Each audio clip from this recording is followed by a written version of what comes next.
Hi hello welcome back to my channel.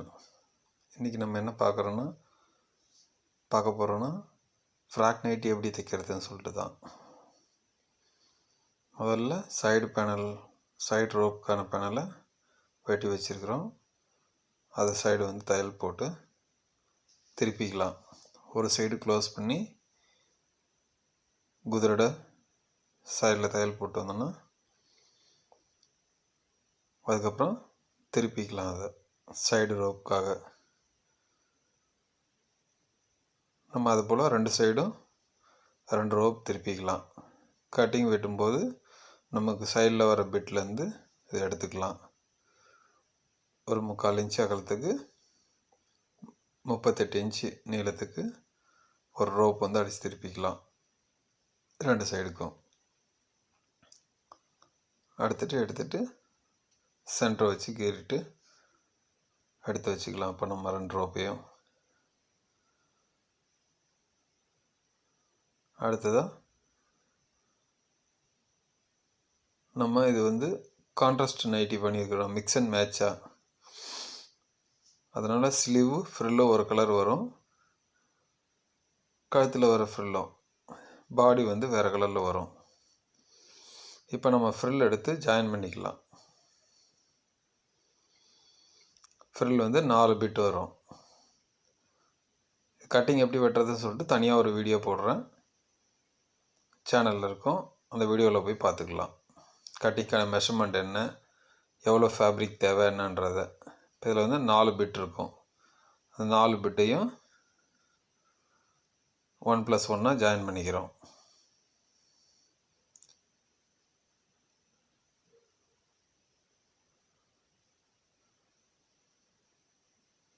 அடுத்து back கழுத்துக்கான piece, cross piece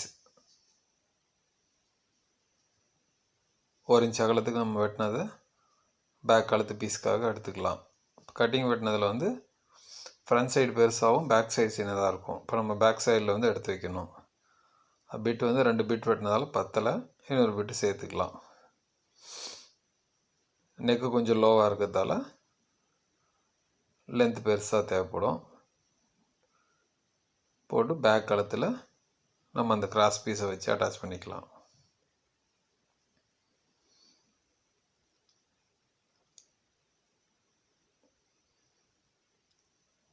front கழுத்து பெருசாக இருக்கும், பேக் கழுத்து சின்னதாக இருக்கும். நம்ம ஃப்ரண்ட்டில் ஒரு 6 இன்ச்சு வைக்கிறோம் அப்படின்னா பேக்கில் ஒரு 4 இன்ச்சு. இதுக்கு ஜிப்போ எதுவுமே தேவையில்லை, அப்படியே வியர் பண்ணிக்கலாம். நம்ம ஓப்பன்லாம் தேவையில்லை. அட்டாச் பண்ண பின்னாடி கிராஸ் பீஸ் மேலே இன்னொரு ஸ்டிச்சஸ் ஓரமாக ஒரு தையல் போட்டுக்கலாம். அது பிரியாமல் இருக்கும், சேஃபாக இருக்கும். அடுத்து ஃப்ரண்ட் இருக்குது. ஃப்ரண்ட்டுக்கு இப்போ கழுத்துக்கு ஃப்ரில் வரும். நம்ம கான்ட்ராஸ்ட் கலர் தான் வைக்க போகிறோம். ஃப்ரில் தனியாக வெட்டியிருப்போம். இப்போ ஃப்ரில்லில் நம்ம நூல் மாற்றிக்கணும். பாபின் நூல் மட்டும் மாற்றினா போதும். உள் பக்கம் கான்ட்ராஸ்ட் மிக்ஸ் அண்ட் மேட்ச்ன்றதால த்ரெட் ஒன்றும் பிரச்சனை இல்லை. நமக்கு வெளியே தெரியுறது கீழ்ப்பக்கம். அதனால் இப்போ எல்லோ கலர் த்ரெட்டு மட்டும் பாபின் மாற்றியாச்சு. அது ஓரத்தை பிசரை நம்ம உருட்டி அடிச்சுக்கலாம்.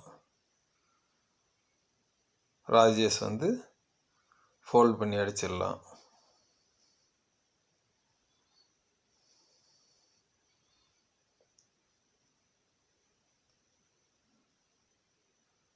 கழுத்துக்கு வரக்கூடிய ஃப்ரில்லுக்கு இப்போ அதுக்கு நம்ம ஃப்ரில்லுக்கான கைடு தனியாக இருக்குது. நம்ம நார்மல் அந்த கைடில் பண்ணோன்னா, சாதா கைடில் பண்ணால் ஃப்ரில் வராது. நம்ம அதுக்குன்னு வரக்கூடிய இந்த ஃப்ரில்லுக்கான கைடு தனியாக இருக்குது. அதை நம்ம கழட்டிட்டு ஃப்ரில் கைடு போட்டுக்கலாம். ஃப்ரில் கைடு போடும்போது நமக்கு நீடில் பாயிண்ட்டு சென்டர் ஹோலில் இருக்காது, ஹோல் மிஸ் மேட்ச் ஆகும். அப்போ நம்ம அந்த ஹோலை அட்ஜஸ்ட் பண்ணணும். மேலே சைடில் இருக்கிற நெட்டை லூஸ் பண்ணிவிட்டு நம்ம ஹோலை அட்ஜஸ்ட் பண்ணி வச்சுக்கலாம். இப்போ இந்த ஃப்ரில்லுக்கான கைடும் தனியாக இருக்குது. இது உங்களுக்கு ஷார்ட்ஸ் வீடியோவில் தனியாக போடுறேன். இந்த ஃப்ரில் கைடு ஒரே மாதிரி ஈவனாக வச்சிரும். நம்ம அட்ஜஸ்ட்மெண்ட் டென்ஷனில் அட்ஜஸ்ட் பண்ணிக்கலாம். எந்த அளவுக்கு சுருக்கு வேணுமோ அந்த அளவுக்கு டென்ஷனில் அட்ஜஸ்ட் பண்ணிக்கலாம். ஸ்டிச்சஸோட சைஸ் பெருசு பண்ணும்போது சுருக்கு பெருசாக வரும், சின்னதாக வரும். இப்போ நமக்கு கழுத்து எந்த அளவோ அந்த அளவுக்கு நம்ம மெஷர் பண்ணி சுருக்கு பிடிச்சிக்கலாம். ஃப்ரண்ட்டு கழுத்தும் நம்ம எதுவும் மேட்ச் ஆகணும். இப்போ நம்ம கழுத்தை டபுளாக ஃபோல்ட் பண்ணி பார்க்கும்போது கரெக்டாக மேட்ச் ஆகிடும். நார்மல் குதிரையில் பிடிச்சா பிடிக்க முடியாது. கையில் வச்சோன்னா அன்ஈவனாக தெரியும், ஒரே மாதிரி இருக்காது. இப்போ நம்ம அதே போல் ஸ்லீவ்லேயும் வந்து கேதர் இப்போ மார்க் பண்ணியிருக்கோம். ஸ்லீவில் கட்டிங் வெட்டும்போது மார்க் பண்ணியிருப்போம். அது எவ்வளோ அளவுன்றது கட்டிங்கில் தெரியும். இப்போ நீங்கள் அந்த சக்கா அங்கே இருக்கும், அந்த சக்காவிலேருந்து இது வரைக்கும் ஸ்லீவ் மெஷர் பண்ணி உங்களோட ஹார்மோல் எவ்வளோ வரும், பாடியில் இருக்கிற ஹார்மோல் அளவுக்கு இதையும் கேதர் பிடிச்சிருங்க, சுருக்கு பிடிச்சிருங்க. ஏன்னா குதிரை ஒரு வாட்டி மாற்றிக்கிட்டே இருக்கணும். அதனால் நீங்கள் ஒரேடியாக எங்கெங்கே சுருக்கு பிடிக்கணுன்றதை பார்த்துட்டு சுருக்கு பிடிச்சினா சரி. இப்போ 2 ஸ்லீவும் அந்த சக்கா டு சக்கா சுருக்கு பிடிச்சினா ஓகே. அடுத்து பாட்டம் சுருக்கு பிடிக்கணும். பாட்டம் சுருக்கு பிடிக்கும்போது நம்ம பாடியோட அளவுகளுக்கு வரணும். இப்போ அதில் வந்து 4 பிட்டு இருக்கும். ஒரு பிட்டு வந்து பாடியோட பாட்டத்த அளவில் ஆஃப் வரணும். அப்போ டென்ஷன் நம்ம நூலோட டைட்டும் டென்ஷன் அட்ஜஸ்ட்மெண்ட்டும் பண்ணும்போது அந்த சுருக்கு ஏறிக்கிட்டே இருக்கும். இந்த குதிரை வந்து நமக்கு நிறைய வேலையை மீதி பண்ணிவிடும். நம்ம ஒரு ஃப்ளீட்டாக வச்சாலோ அசிங்கமாக இருக்கும், அன்இவன் இருக்கும். இப்போ இந்த கேதர் வந்து நம்ம பாட்டம் பார்ட்டை வந்து ஆஃபில் மெஷர் பண்ணும்போது அந்த ஜாயின்ட்லேருந்து ஒரு ஜாயிண்ட் வரைக்கும் கரெக்டாக வரணும். மொத்தம் நமக்கு 4 ஜாயிண்ட் இருக்கும். அப்போ கரெக்டாக இருக்குது. இப்போ கண்டினியூவாக நம்ம அதே மெஷர்மெண்ட்டில் ஃபுல் ரவுண்டும் வந்து சுருக்கு பிடிச்சிடலாம்.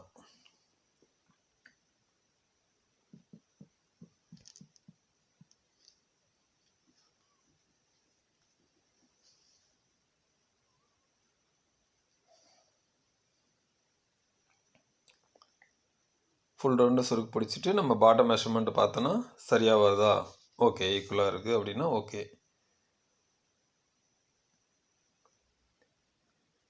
இப்போ ஸ்லீவோட எட்ஜு ரா எட்ஜிலேருந்து பிசுறாக இருக்கும், அதை நம்ம மடக்கி தைச்சிக்கலாம்.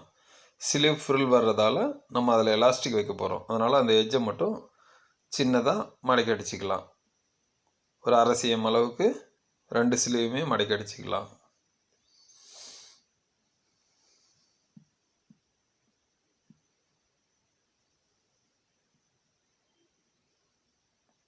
அடுத்ததாக எலாஸ்டிக்கில் நம்ம ஸ்லீவ் ஓப்பன் எவ்வளோ 10 inches ஒரு 1 inches ப்ளஸில் வச்சு 11 inchesக்கு நம்ம மார்க் பண்ணிவிட்டு அதுக்கப்புறம் சென்டர் மார்க் ஒன்று பண்ணிட்டோன்னா ஓகே. ஸ்லீவில் வந்து நமக்கு 1 inch கனெக்ட் பண்ணி சென்டரில் 1 inch, சைடில் 1 inch எலாஸ்டிக் வைக்கும்போது நம்ம மெஷர்மெண்ட் நேராக வரும். 2 ஸ்லீவும் அந்த மாதிரி மார்க் பண்ணிக்கலாம். 1 inch கேப்பு சென்டரில், அதே போல் 1 inch, சைடில் 1 inch. இப்போ நம்ம அந்த மார்க் பண்ண இடத்துல எலாஸ்டிக்கை வச்சுட்டு எலாஸ்டிக்கோட ஆஃப் மெஷர்மெண்ட் இருக்கும் பாதி, அதை வந்து இந்த ஸ்லீவோட சென்டருக்கு கொண்டு வரணும். ஸ்லீவோட சென்டரும் எலாஸ்டிக்கோட சென்டர் மார்க்கும் ஒரே மாதிரி மீட் ஆச்சுன்னா ஓகே, அவ்வளோதான். அடுத்து மீதி இருக்கிற எலாஸ்டிக்கை மறுபடியும் நம்ம இழுத்து ஸ்லீவோட எட்ஜும் எலாஸ்டிக்கோட எட்ஜும் ஒன்றா வச்சுட்டு ஒரு ஸ்டிச் பண்ணிக்கலாம். நேராக ஒரு தையல், மறுபடியும் அதை ஒட்டி இன்னொரு தையல். இது 6 mm எலாஸ்டிக்கு. இந்த பக்கம் ஓரத்தில் ஒரு தையல், இந்த பக்கம் ஒரு ஓரத்தில் தையல். அப்போ தான் வந்து சுருக்கு அழகாக வெளிப்பக்கத்தில் பார்க்கும்போது சுருக்கு அழகாக இருக்கும். குதிரைட வரும் 2 தையலுக்கு இடையில கேப்பில் வந்து ஒரு 5 mm அப்படி வந்துன்னா ஓகே. அடுத்து இப்போ ஃப்ரண்ட் நெக்கில் வந்து நம்ம கேதரிங் அட்டாச் பண்ணணும். பீஸை வந்து உள்ளே வச்சுக்கிங்க. நல்ல பக்கம் வந்து கீழே வர மாதிரி வச்சுட்டு ஃப்ரில்லையும் அதே போல் நல்ல பக்கம் கீழே வர மாதிரி அடித்து திருப்பும்போது ரெண்டுமே வெளி சைடு வர மாதிரி இருக்கணும்.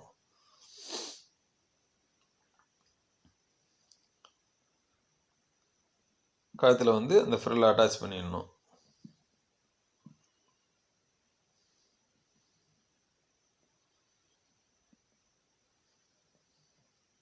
நம்ம ஃப்ரில் சுருக்கு பிடிக்கும் போதே கழுத்து என்ன அளவோ அந்த அளவுக்கு மெஷர்மெண்ட் பார்த்துட்டு பிடிச்சிட்டா அங்கே எச்சு கம்மி வராது. எல்லா சைடும் ஒரே மாதிரி இருக்கும் சுருக்கு. இப்போ நம்ம திருப்பிட்டு ஒரு ஓரத்தையில் ஒன்று போட்டோன்னா சேஃபாக இருக்கும்.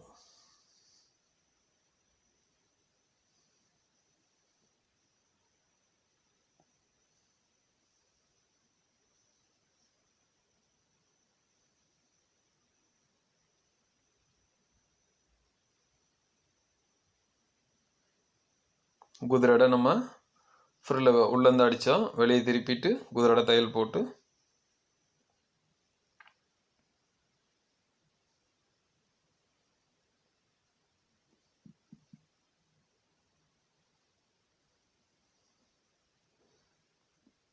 சுருக்கெல்லாம் ஒரே மாதிரி எடுத்து விட்டுட்டு மேலே குதிரடை ஒரு தையல் போட்டுக்கலாம்.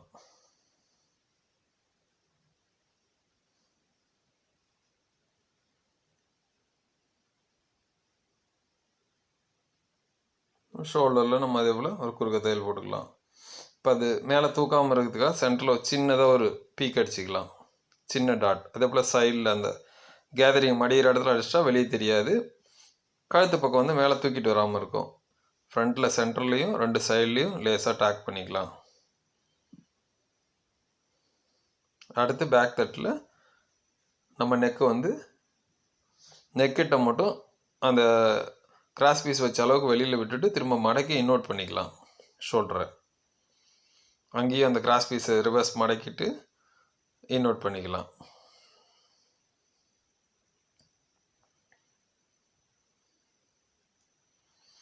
ஷோல்டருக்கு 2 தையல் போட்டுக்கலாம், சேஃபாக இருக்கும்.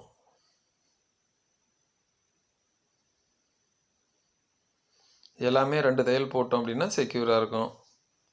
2வது ஒரு தையல் போடணுன்னு அவசியம் இல்லை, பிரிஞ்சிருன்ற பயமும் இல்லை. இப்போ கழுத்தை நம்ம வந்து திருப்பி அந்த கிராஸ் பீஸ் வச்சோம் இல்லையா, அதை உள் பக்கமாக திருப்பிட்டு ஓர தையல் போட்டுக்கலாம். இப்போ வந்து நெக்கு ரெடி ஆகிடும். அவ்வளோதான், நெக்கு ரெடி. இப்போ அடுத்து வந்து ஸ்லீவ் அட்டாச் பண்ணணும். நம்ம ஸ்லீவ் முதல்ல வந்து கேதரிங்கை வந்து சென்டரில் செக்கா போட்டு ஆமோல் அளவு பார்த்து வச்சுருக்கிறோம், அதனால் நமக்கு வந்து அளவு மெஷர்மெண்ட் ஒரே மாதிரி வந்துடும். இப்போ நம்ம ஸ்லீவ் அட்டாச் பண்ணணும். கேதரிங் வந்து நமக்கு ஷோல்டர் ஜாயினில் சென்டராக வர மாதிரி இருக்கணும், 2 பக்கம் ஒரே மாதிரி வரணும், ஆவரேஜாக ஃப்ளீட்டு.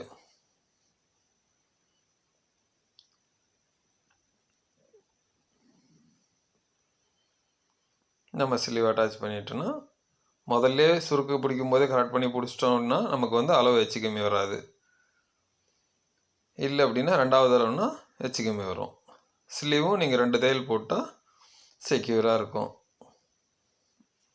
அதேபோல் 2வது ஸ்லீவும் வந்து அந்த ஜாயிண்ட் வந்து ஷோல்டர் ஜாயிண்டில் சென்டர் வர மாதிரி இருக்கணும். Pleat 2 side front and back ஒரே மாதிரி வர மாதிரி வச்சுட்டு நம்ம சுருக்கு பிடிக்கும் போதே அளவு கரெக்ட் பண்ணி பிடிச்சிட்டோம் அப்படின்னா ஒரே மாதிரி இருக்கும்.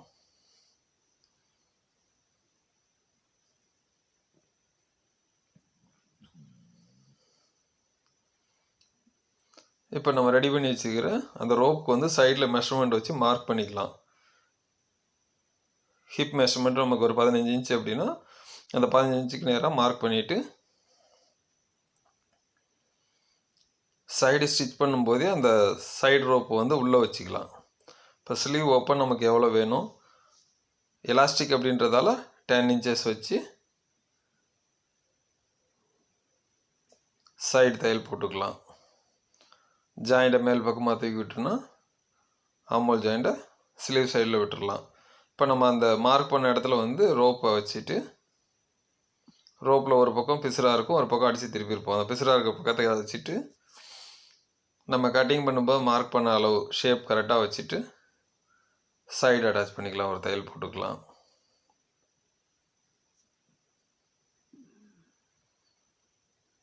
சைடுமே 2 தையல் போட்டோன்னா செக்யூராக இருக்கும். ஓவர்லாக் போடணும்னாலும் ஓவர்லாக் போட்டுக்கலாம், ஓவர்லாக் இல்லைன்னும் போது நம்ம 2 தையல் போட்டுக்கலாம். அந்த சைடு ஸ்லீவ் ஓப்பனும் அதே போல் அந்த 10 இன்ச்சஸ்னால் 10 இன்ச்சஸ் 2 சைடு ஸ்லீவ் ஓப்பன் ஒரே மாதிரி வச்சு ஜாயிண்ட்டை மேலே திருப்பிட்டு நம்ம அதே போல் இன்னொரு ரோப் இருக்குது, அந்த ரோப்பையும் இந்த சைடில் நம்ம மார்க் பண்ண இடத்துக்கு நேராக வச்சுட்டோன்னா அளவு கரெக்டாக வந்துடும். ஜாயிண்ட்டை கீழ் பக்கமாக வச்சு அட்டாச் பண்ணிக்கலாம்.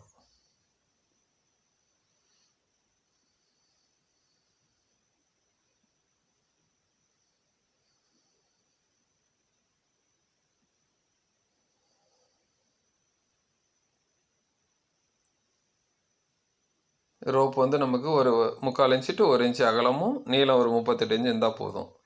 சைட்லேயும் 2வது ஒரு தையல் போட்டிங்கன்னா செக்யூராக இருக்கும்.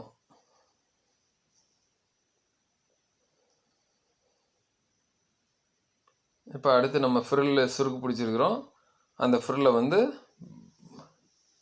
பாடியில் அட்டாச் பண்ணணும். சைடில் 2 ஜாயிண்ட் வர மாதிரி வச்சுட்டு ஒரு ஜாயிண்ட் சென்டரில் வரும். ஃப்ரண்ட்டில் ஒரு சென்டரில் ஒரு ஜாயிண்ட், பேக்கில் ஒரு சென்டரில் ஒரு ஜாயிண்ட் வரும் ஃப்ரில்லு. நம்ம கரெக்டாக அந்த ஜாயிண்டில் வச்சுட்டு, ஏற்கனவே நம்ம பாட்டம் மெஷர்மெண்ட் பார்த்து தான் சுருக்கு பிடிச்சிக்கிறோம். அதனால் ஜாயிண்ட் டு ஜாயிண்ட் மேட்ச் ஆகிடும்.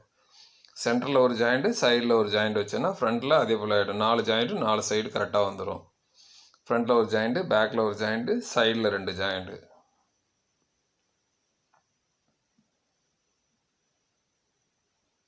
நம்ம சுருக்கு பிடிக்கும் போதே கரெக்டாக அளந்து பிடிச்சிட்டோன்னா பிரச்சனை இல்லை. இல்லைன்னா 2வது நம்ம தள்ளி வைக்கணும், பத்தாது. இல்லைன்னா சுருக்கு உடச்சிட்டு மறுபடியும் சுருக்கு பிடிக்கணும்.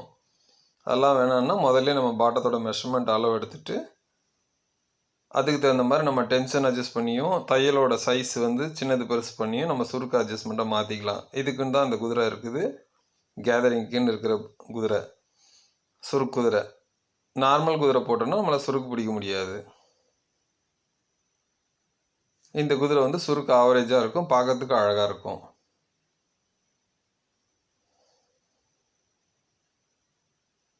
நம்ம பாட்டம் அளவு என்ன இருக்கோ அதுலேருந்து டபுள் மடங்கு நம்ம ஃப்ரில்லுக்கு வச்சுருக்குறோம். அதனால் சுருக்கு அழகாக இருக்கும்.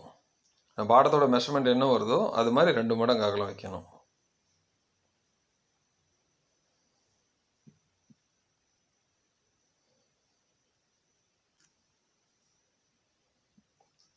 இதுலேயுமே 2 தையல் போட்டிங்கன்னா கொஞ்சம் செக்யூராக இருக்கும்.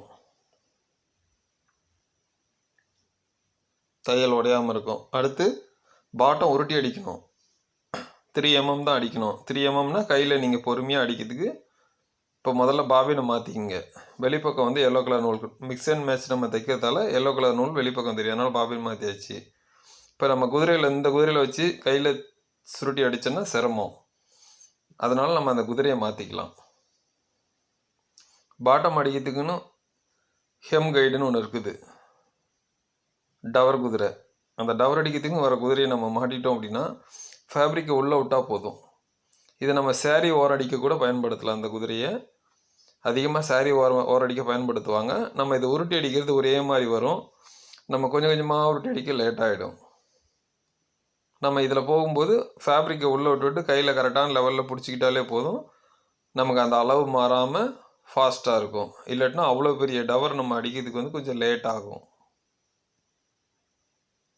அந்த ஃபேப்ரிக் குதிரைக்குள்ளே நம்ம சொருகிட்டோன்னா 3 mmனா 4 mmனா 4 mm, 5 mmனா 5 mm நமக்கு போயிட்டே இருக்கும். நம்ம ஃபேப்ரிக் ஒரு லெவலாக விட்டால் போதும். இல்லைன்னா நம்ம கையில் மடக்கி பொறுமையாக அடிக்க ரொம்ப லேட் ஆகும்.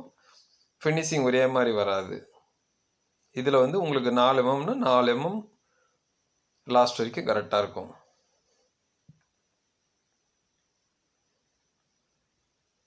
இந்த குதிரை பற்றியும் உங்களுக்கு நான் ஷார்ட்ஸ் வீடியோஸில் ஃபுல்லாக எக்ஸ்பிளைன் பண்ணி அதை எப்படி பயன்படுத்துகிறோம், எதுக்கெல்லாம் பயன்படுத்துகிறோன்றதை நான் போடுறேன். ஸ்டிச்சிங்கில் வந்து நிறைய குதிரைகள் இருக்குது. ஒரு வேலைக்கும் நம்ம அதை மாற்றி பண்ணும்போது ஃபினிஷிங் நீட்டாக இருக்கும், டைம் சேவிங் ஆகும்.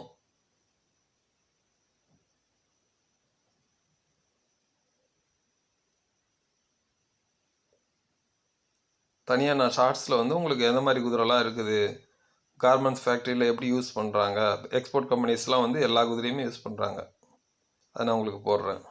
இப்போ நம்ம திருப்பிடலாம். அவ்வளோதான். இப்போ நமக்கு வந்து ஃப்ராக் நைட்டி ரெடி. நம்ம மிக்ஸ் அண்ட் மேட்ச் கலரும் பண்ணலாம், செல்ஃப் கலரும் பண்ணலாம். மிக்ஸ் அண்ட் மேட்ச் பண்ணும்போது அழகாக இருக்கும்.